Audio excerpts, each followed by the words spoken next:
संध्या भारतीय संविधान की प्रस्तावना में उल्लिखित सही क्रम कौन सा है? तो इसका जो राइट आंसर है वो आंसर नंबर 20 होगा। संपूर्ण प्रभुत्व संपन्न समाजवादी पंथ निरपेक्ष लोकतंत्रात्मक। और अगर पूछ लिया जाए जो अखंडता शब्द है और पंथ निरपेक्ष शब्द है ये कब जोड़ा गया? तो 42वें संविधान संशोधन द्वारा इसको जोड़ा गया। कब संशोधन हुआ था? तो 1976 में किया गया था। ये भी याद रखिएगा। आगे चलते हैं। अगला प्रश्न दिया, पंचायती राज के संदर्भ में कौन सा कथन सही है? इसका जो राइट आंसर होगा वो आंसर नंबर सी सही होगा। पंचायती राज संस्थाओं का चुनाव राज्य चुनाव आयोग के पर्यवेक्षण में होता है, ये भी याद रखिएगा। और न्यूनतम जो आयु होती है ये 21 वर्ष होती है चुनाव के लिए, ये भी याद रखिएगा। आगे चलते हैं। अगला प्रश्न दिया, एक मार्ग के संबंध में निम्नलिखित कथनों में से कौन सा कथन सही है? यहाँ पे कथन सही पूछा है। तो एक मार्ग कृषि उत्पादों की गुणवत्ता का सूचक है। फिर दूसरा दिया है, एक मार्ग का प्रमाण पत्र भारतीय खाद्य निगम द्वारा जारी किया जाता है। तो इसका जो राइट आंसर है वो आंसर नंबर 20 सही होगा। केवल एक जो कथन है वो बिल्कुल ठीक है। इसका जो प्रमाण पत्र जारी किया जाता है एक केंद्रीय कृषि एवं किसान कल्याण जो विभाग है उसके द्वारा ये जारी किया जाता है, ये भी याद रखिएगा। आगे चलते हैं।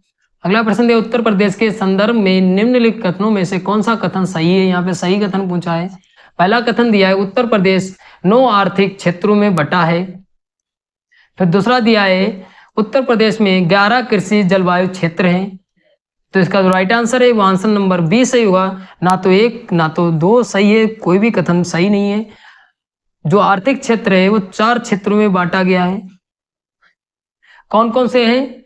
तो 4 जो क्षेत्र हैं उसमें पश्चिमी क्षेत्र है, केंद्रीय क्षेत्र है, पूर्वी क्षेत्र है, बुंदेलखंड क्षेत्र है। ये 4 क्षेत्रों में आर्थिक क्षेत्रों में बांटा गया है। और कृषि जलवायु में पूछ लिया जाए तो कृषि जलवायु में 9 कृषि जलवायु में बांटा गया है उत्तर प्रदेश को। कौन कौन सी है? तो केंद्रीय मैदान है, दक्षिण पश्चिम अर्ध शुष्क है, बुंदेलखंड है और पूर्वी मैदान है, उत्तर पूर्वी मैदान है, बिंद है, भाबर तराई है, पश्चिमी मैदान और पश्चिमी मैदानी क्षेत्र जो है इनमें बांटा गया है, ये भी याद रखिएगा। अगला प्रश्न दिया, निम्नलिखित कथनों पर विचार कीजिए। पहला कथन दिया, मुरादाबाद तांबे के काम के लिए प्रसिद्ध है।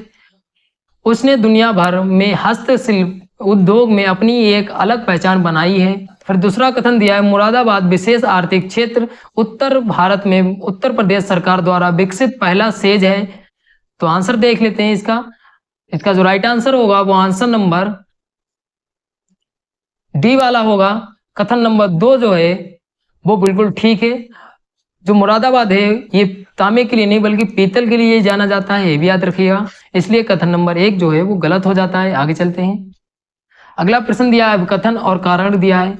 तो अब कथन देख लेते हैं, जौनपुर को सराज ए हिंद के नाम से जानते हैं। फिर कारण जो दिया है, जौनपुर साकी काल में शिक्षा के महान केंद्र के रूप में था। तो इसका जो राइट आंसर है वो आंसर नंबर 20 सही होगा।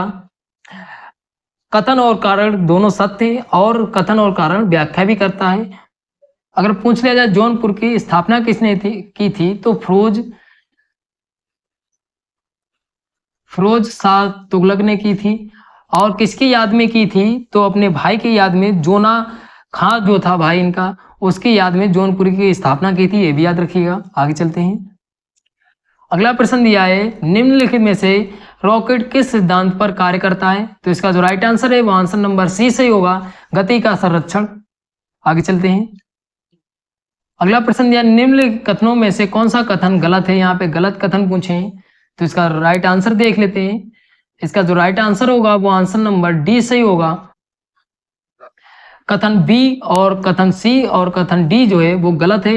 बी वाला कथन देख लेते हैं, संविधान के अनुच्छेद 21 के अंतर्गत मृत्यु का अधिकार मूलभूत अधिकार है, ये भी कथन नंबर जो बी है वो भी गलत है। फिर भारतीय संविधान एक पूर्ण संघीय संविधान है, तो ये भी कथन गलत है। और फिर दिया है, भारतीय संविधान के अनुसार मूलभूत अधिकारों को हटाया जा सकता है, ये भी गलत है।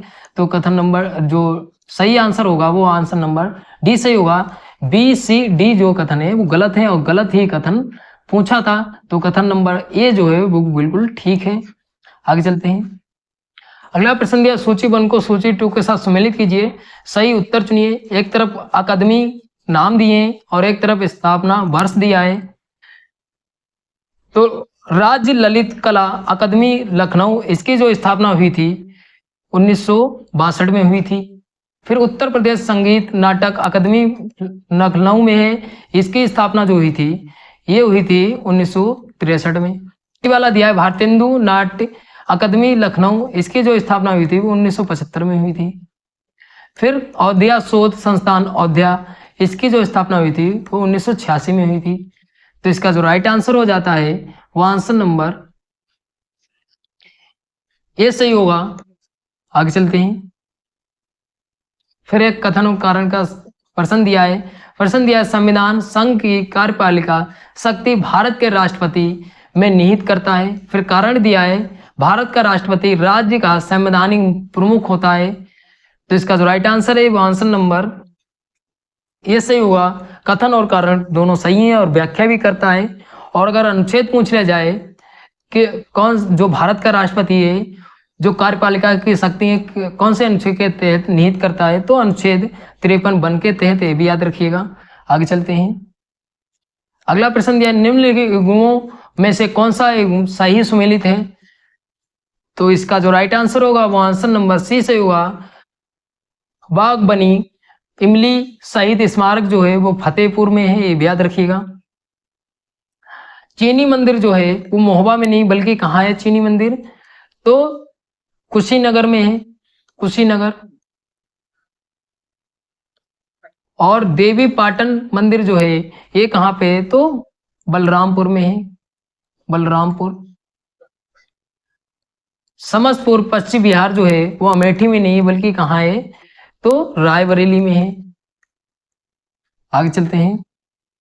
अगला प्रश्न दिया निम्नलिखित में से कौन सा एक सुमेलित नहीं है। यहाँ पे नहीं पूछा है, एक तरफ बोर्ड दिए हैं आपके और एक तरफ मुख्यालय दिए हैं, कहाँ पे मुख्यालय है। तो इसका जो राइट आंसर है वो आंसर नंबर ए से होगा। कॉफी बोर्ड का मुख्यालय जो है वो हैदराबाद नहीं बल्कि कहाँ है, तो बेंगलुरु में है। और इसकी स्थापना कब हुई थी कॉफी बोर्ड की, तो 1942 में हुई थी। तो इतने जीएस के प्रश्न थे। आशा करते हैं आपको वीडियो अच्छी लगी होगी। अच्छी लगी तो लाइक शेयर कमेंट करिए। और कोई डाउट भी बचता है तो आप कमेंट करके पूछ सकते हैं। धन्यवाद।